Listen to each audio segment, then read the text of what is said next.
ஒரு வேலையாக வெளியே வந்திருந்தேன். அப்போ தான் பார்த்தேன் என் தாத்தா வந்து என்கிட்ட காசு கேட்டார். என்ன தாத்தா எதுக்கு தாத்தான்னேன். இதுமாரி ஊருக்கு போனேன்ப்பா, காசு எடுத்துகிட்டு வந்தேன், எங்கேயோ மிஸ் ஆகிடுச்சு அப்படின்னாரு. அப்போதைக்கு என்கிட்ட கையிலையும் காசு இல்லை, ஜிபேயில் தான் காசு. அவர்கிட்டையும் அந்த ஃபோனுக்கிட்ட என்கிட்ட எதுவும் கிடையாதுப்பா அப்படின்னாரு. அதுக்கப்புறம் இல்லைன்னு சொல்லிட்டு அவர் கிளம்பிட்டார். சரி, அதுக்கப்புறம் பர்ஸில் நான் இருக்கேன்னு தேடி பார்த்தேன், பர்ஸ்லேயும் சுத்தமாக இல்லை.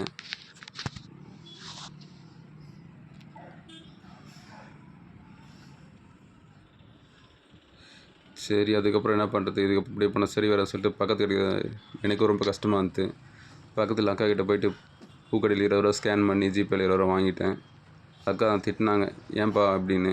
அவர் குடிக்கிறது கேட்பார் போட. இல்லைக்கா, அவர் கேட்கும்போது எனக்கு பாவமாக இருக்குது அப்படின்னேன்.